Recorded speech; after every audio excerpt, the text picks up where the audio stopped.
좌우에 계신 분들과 인사하겠습니다. 잘 오셨습니다. 사랑합니다. 축복합니다. 또 선포하겠습니다. 예수님이 부활하셨습니다. 살아계셔서 당신과 함께하고 계십니다. 예수님과 동행합시다. 할렐루야. 오늘은 하나님의 위로라는 이 제목으로 함께 말씀을 나누고자 합니다. 성도 여러분, 이 렘브란트라는 유명한 화가가 있습니다. 이렇게 생긴 사람입니다. 자, 이 렘브란트는 저기 기록되어 있는 것처럼 지금으로부터 419년 전인 1606년에 네덜란드에서 태어난 사람입니다. 이 렘브란트는 데뷔하자마자 사람들에게 큰 찬사와 명성을 얻게 되었습니다. 특별히 이 야경, 이 밤의 풍경이라는 이 그림을 통해서 국민화가라는 그런 칭호까지 얻게 되었습니다. 그는 성공을 계속해서 이루어 나갔습니다. 그러다가 그의 앞에 시련이 오게 됩니다. 첫째 아이를 낳았는데 2개월 만에 죽었습니다. 둘째 아이를 낳았는데 3주 만에 죽었습니다. 셋째 아이를 낳았는데 1달 만에 죽었습니다. 그리고 몇 년 후에 그의 아내마저 죽게 되었습니다. 그는 모든 가정을 잃게 되었습니다. 그러다가 또 엎친 데 덮친 격으로 경제적으로도 매우 어려워져서 이 파산을 하게 되었습니다. 그러니 이 국민화가라는 명성은 하루아침에 물거품이 되고 말았습니다. 하지만 그는 이런 고난의 터널을 통과하면서 자신과 그리고 온 세상을 향한 하나님의 자비와 그리고 위로를 담은 그림을 그리기 시작했고, 그 그림들을 통해서 다시금 사람들의 주목을 받게 되었습니다. 자, 이때 탄생한 작품이 바로 탕자의 귀향이라는 작품입니다. 바로 이 그림이에요. 여러분, 지금 보시는 이 탕자의 귀향이라는 이 그림은 누가복음 15장에 나오는 돌아온 탕자 이야기를 모티브로 해서 그려진 그림입니다.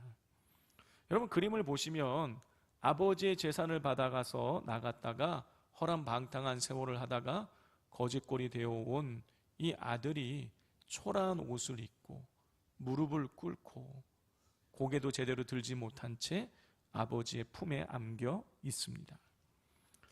자, 그리고 자세히 보시면 저 아들의 이 왼쪽 신발이 벗겨져 있습니다. 발은 더럽고요. 신발은 아주 낡아 있습니다. 이런 몰골을 하고 나타난 이 아들을 아버지는 두 팔로 안아서 그의 수치를 가려주고 있습니다.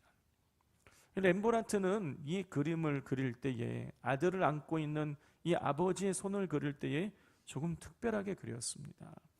다음 그림을 보겠습니다. 자, 보시면 아버지의 오른쪽 손, 그러니까 우리가 봤을 때는 왼쪽 손이겠죠. 왼쪽에 있는 손은 하얗고 그리고 아주 보드랍게 그려져 있습니다. 꼭 어머니 손 같아요. 그러나 아버지의 이 왼쪽 손, 그러니까 우리가 봤을 때 오른쪽 손은 힘줄이 불뚝불뚝 나와 있고 거친 아버지의 손처럼 그렸습니다. 이 렘브란트는 이 두 대비되는 손을 통해서 하나님께서 강한 팔로 우리를 보호하시고 동시에 부드러운 손으로 우리를 위로하시는 분이심을 보여주고자 했던 것이죠. 여러분, 이렇게 렘브란트는 하나님께서 우리를 위로하시는 분이시라는 사실을 이 그림의 채도를 통해서도 우리에게 보여주고 있습니다. 다시 이 탕자의 귀한 그림을 보여주시면은요, 여러분 이 앞에 거요, 전체적으로 그림이 어둡습니다. 그런데 누구에게 빛이 들어오고 있습니까? 아버지와 아들에게 빛이 이렇게 들어오는 것을 우리가 볼 수가 있어요.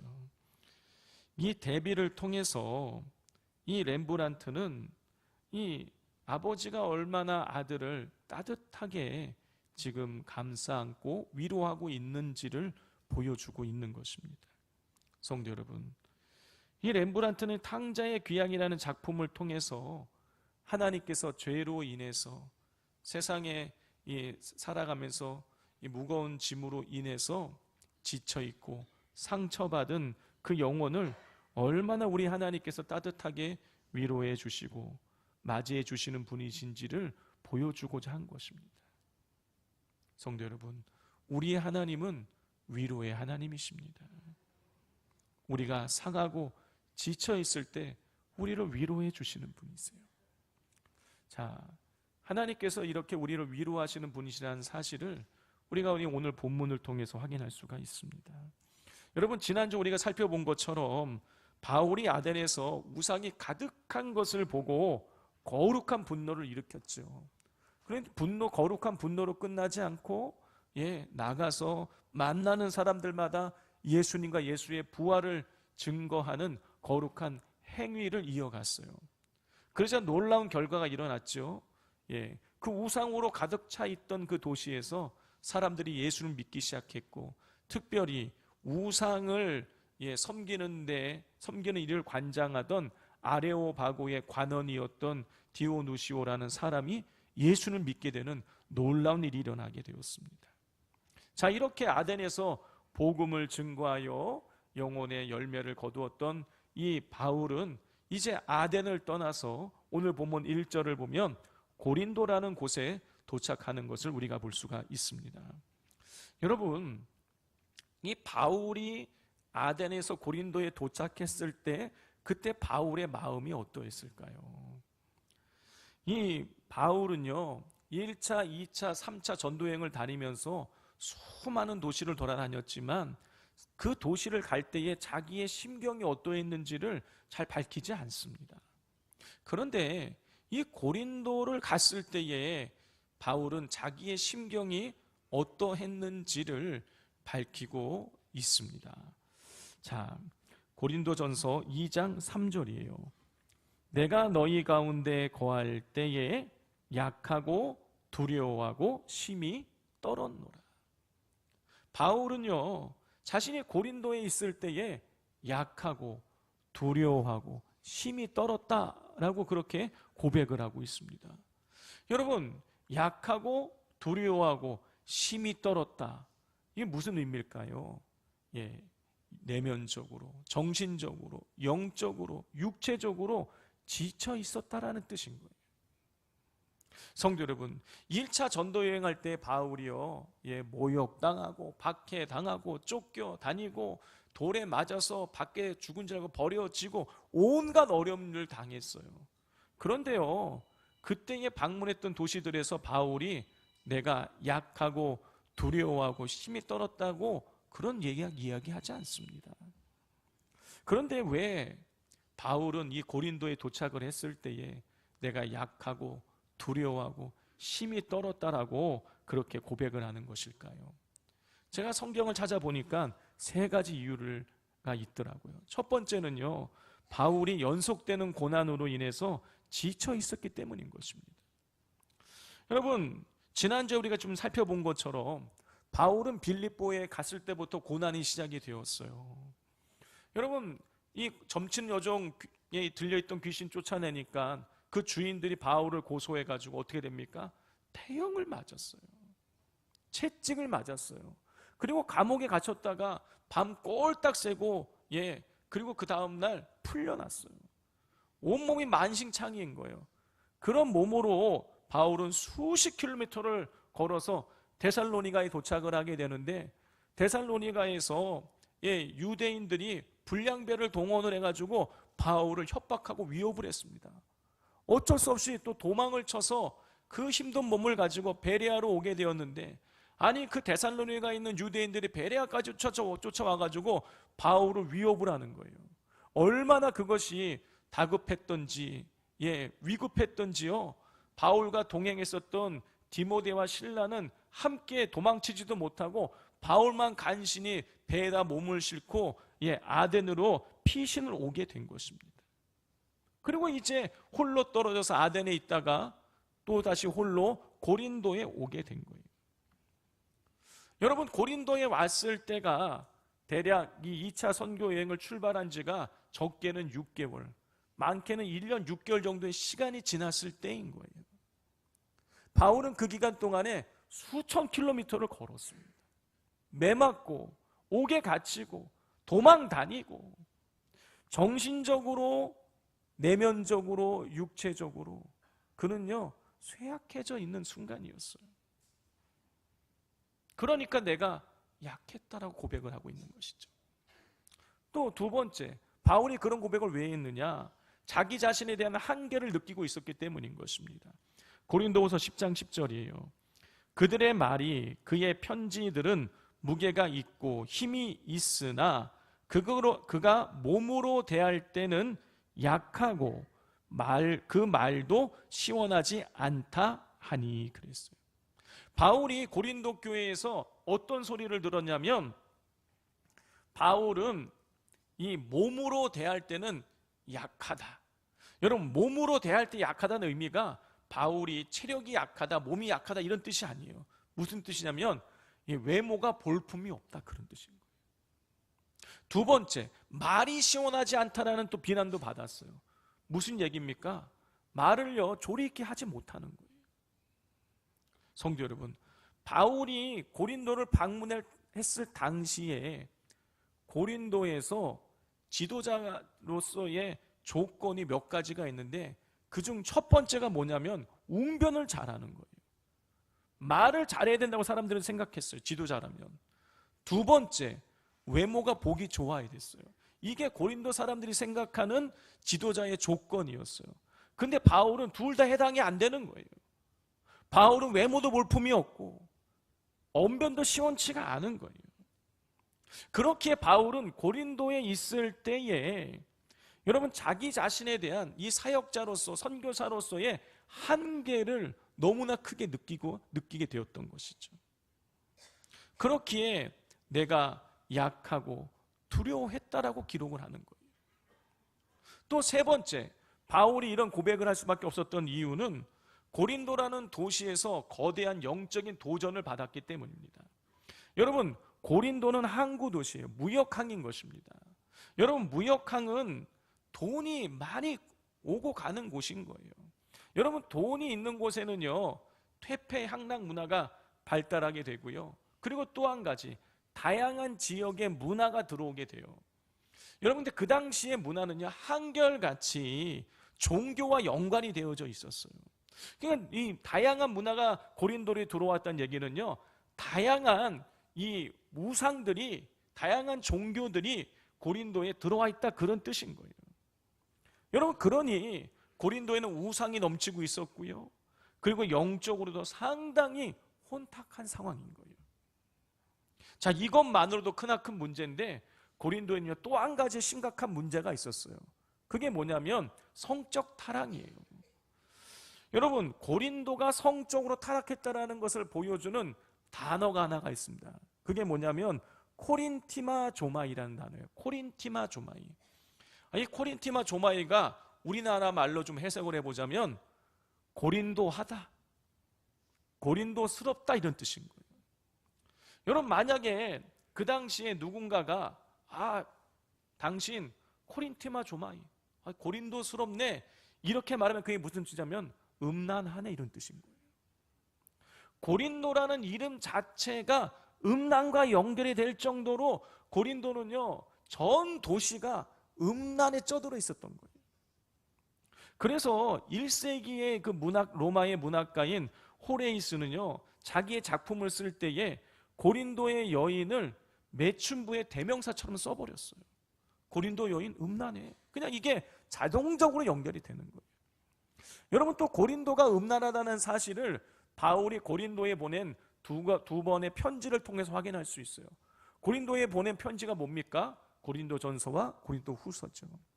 여러분, 고린도전서 5장 1절을 보면 바울이 책망을 하는데 어떤 책망을 하냐면 아버지의 아내를 취한 일에 대해서 책망해요. 이게 무슨 이야기야? 아버지의 아내가 누구예요? 어머니죠. 아들이 어머니랑 성관계를 맺은 거예요.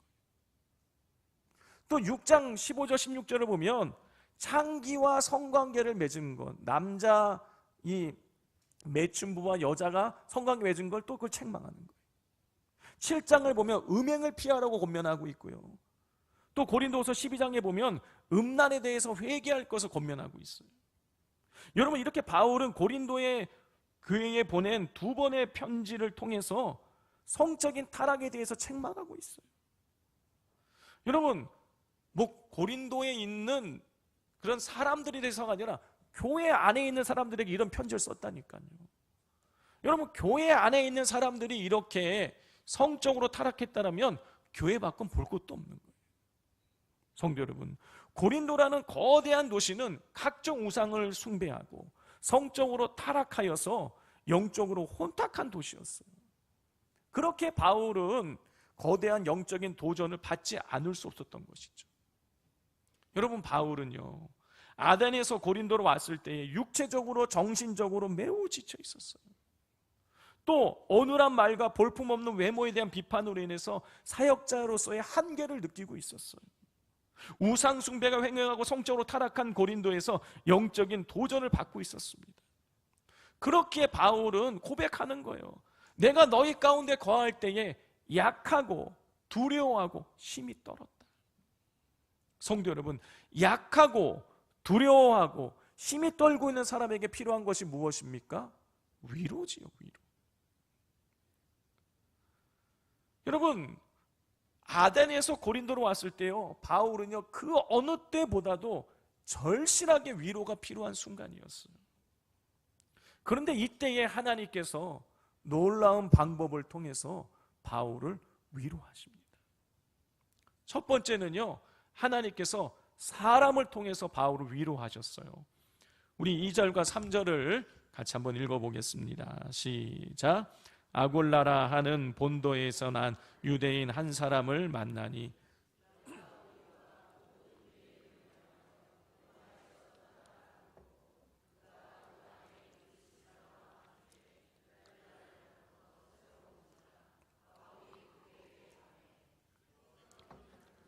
함께 살며 일을 하니 그 생업은 천막을 만드는 것이더라.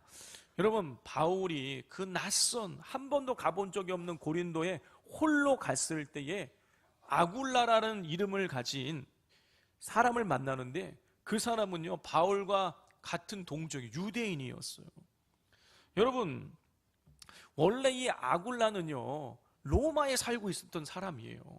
그런데 이 글라우디오 황제가, 로마 유대인들은 다 로마를 떠나라, 이렇게 명령을 내려서 이 아굴라가 하는 수 없이 고린도에 와서 살고 있었던 거예요. 자, 그런데 3절을 보면 이 아굴라가 하는 일이, 직업이 뭐냐면 천막을 만드는 일이었는데, 바울도 천막을 만드는 일을 하고 있었단 말이에요. 이 머나먼 타양 땅에서 낯설고 물서른 곳인데, 이 같은 동족인 유대인을 만났는데 그 사람이 천막 만드는 일을 하고 있는 거예요. 그래서 두 사람은 첫눈에 서로를 알아보고 서로 함께 살면서 같이 천막 만드는 일을 하게 되었어요. 그럼 이건 놀라운 일이에요. 여러분, 한번 생각을 해보십시오. 우리 성도님들께서 낯선 타국 땅에, 다른 나라에 딱 갔는데 세상에 다 뭐 머리 휘고 검고 막 이런 사람들만 있는데, 그 중에 한국 사람이 한 명이 있는데 그 사람이 세상에 갓김치 먹는 여수 사람인 거예요. 여수 사람인데 거기다가 나랑 직업도 같아. 말이 너무 잘 통하는 거예요. 여러분, 그러면 얼마나 친해지겠어요? 그리고 얼마나 힘이 되고 얼마나 위로가 되었겠습니까? 여러분, 바울이 지금 그런 거예요. 영혼적인 지칠 대로 지쳐 있어서 어디 몸 하나 누울 곳도 없는 그런 형편과 처지에 있었는데, 아니 동족 유대인을 만나고 같은 일하는 사람을 만나서 이 사람이 자기 집에서 같이 먹고 살자는 거예요. 그러니 얼마나 위로가 되었겠습니까?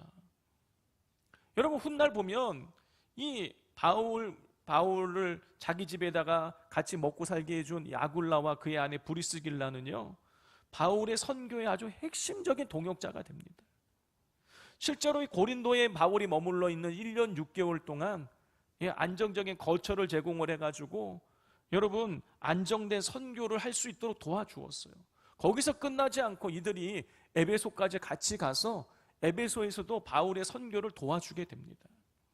그러니 아굴라와 브리스길라는 바울의 지친 몸과 마음뿐만이 아니라 영적으로도 그것도 지속적으로 크나큰 힘과 위로가 되었습니다. 여러분 여기서 중요한 것은 이 바울에게 이런 큰 위로가 되었던 아굴라와 브리스길라는 인물이 어쩌다가 우연하게 만나게 된 것이 아니라는 것입니다. 여러분 2절을 보면 아굴라라 하는 사람이 본도에서 난 유대인 한 사람을 만나니, 아굴라라 하는 본도에서 난 유대인 한 사람을 만나니 이렇게 되어 있어요. 여기서 이 만난이라고 번역이 된 단어가 유론이라는 단어인데, 여러분 이 유론의 뜻이 만나다라는 뜻도 있지만 사실은 더 일반적으로는 발견하다 이런 뜻으로 쓰여요. 여러분 바울이 고린도를 방문할 당시에 고린도의 인구가 최소 10만 명 이상이라고 학자들은 추정을 합니다. 여러분 지금도 10만 명 도시는 큰 도시예요. 근데 2000년 전에 10만 명은요 어마어마한 숫자인 것입니다. 그래 바울에게 있어서 고린도는요 엄청나게 큰 도시처럼 느껴지는 거예요. 여러분 그런 거대한 도시에서 10만 명이 넘는 사람들이 있는 중에서 거기서 유대인을 만나고 더군다나 자기랑 똑같은 일을 하는 흔치 않은 그 천막 만드는 일을 하는 사람을 만난다? 여러분 이거는요 바닷가에서 무슨 바늘 찾는 것과 같은 그런 격인 거예요. 바울이 만났다고 되어 있지만 사실은요 하나님이 만나게 해 주신 거예요. 여러분 이 로마의 왕자 글라우디오가 로마에 있는 유대인들에게 유대인들끼리 로마에서 서로 싸우니까 시끄럽게 하지 말고 너네 다 나가 했을 때가 AD 49년이에요. 그리고 바울이 이 고린도에 도착했을 때가 언제냐면 50년 후반 아니면 51년 초라고 그렇게 기록을 하고 추정이 돼요. 하나님께서 로마의 황제를 바울을 위로하기 위해서 로마의 황제가 유대인들을 나가라고 했을 때가 바울이 선교 출발할 때인 거예요.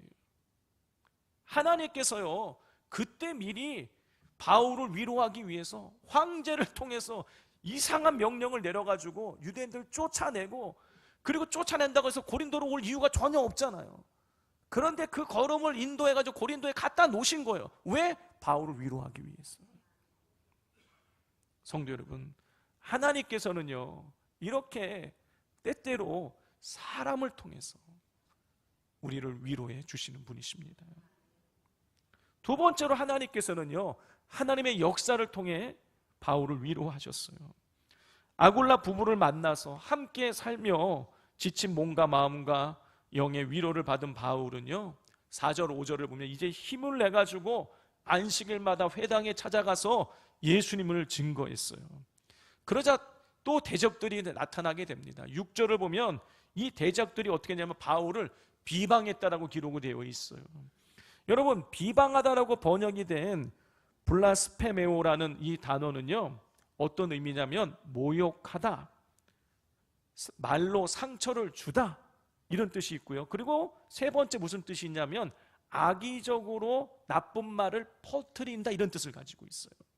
그러니까 대적자들이 지금 바울을 비방했던 얘기는요 바울을 찾아와가지고 대놓고 바울 욕을 한 거예요. 여러분 이게 내 욕 누군가 했다는 얘기를 돌아 들어도 얼마나 기분이 안 좋아요. 그런데 대놓고 나를 욕한다?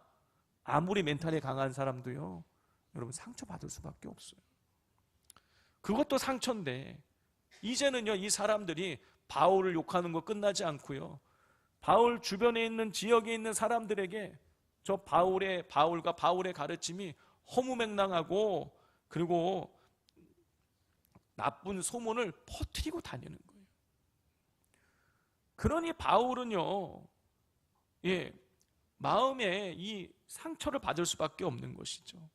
그런데 이때에 이렇게 악의적으로 말을 퍼뜨려 가지고 바울의 복음을 듣지 못하게 방해를 대적들이 하고 있는 이때에 하나님께서 하나님의 역사를 일으켜 주십니다. 우리 7절과 8절을 같이 한번 읽어보겠습니다. 시작.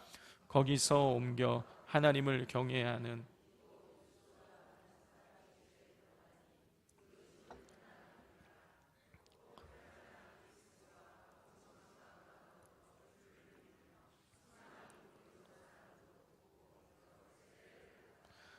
바울의 대적들이 나타나가지고 바울을 욕하고 주변 사람들에게 안 좋은 소문, 나쁜 말들을 퍼뜨렸음에도 불구하고 어떻게 된 것입니까?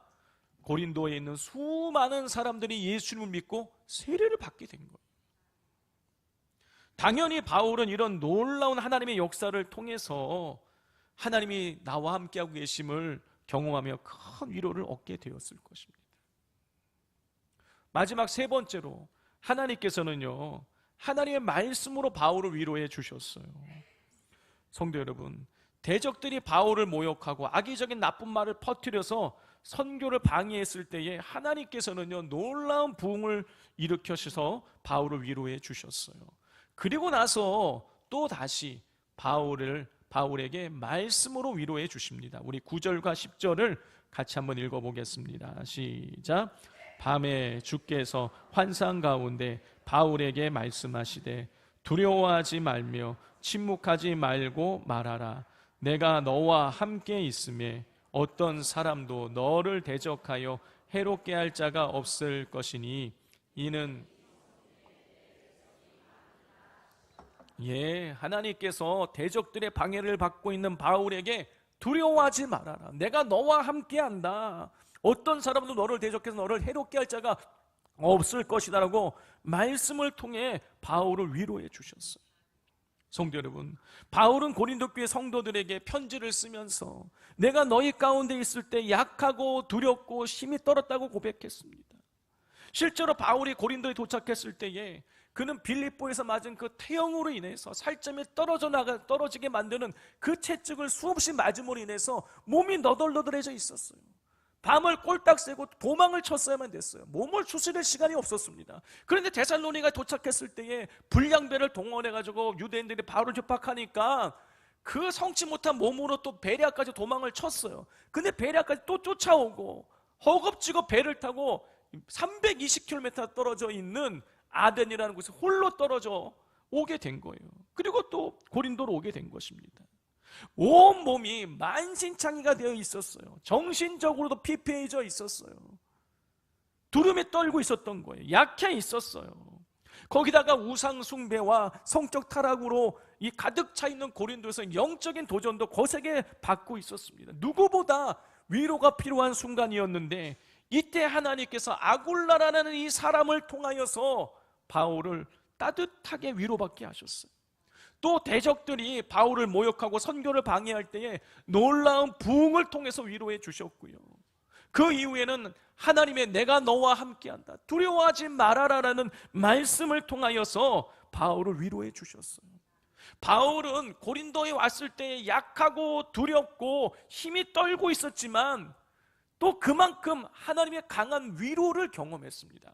그렇기에 바울은요, 고린도 교회에 보내는 편지에서 이렇게 하나님을 찬양하는 거예요.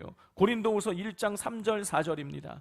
찬송하리로다. 그는 우리 주 예수 그리스도의 하나님이시요 자비의 하나님 아버지시요 모든 위로의 하나님이시며 우리의 모든 환난 중에서 우리를 위로하사 우리로 하여금 하나님께 받은 위로로서 모든 환난 중에 있는 자들을 능히 위로하게 하시는 이시로다.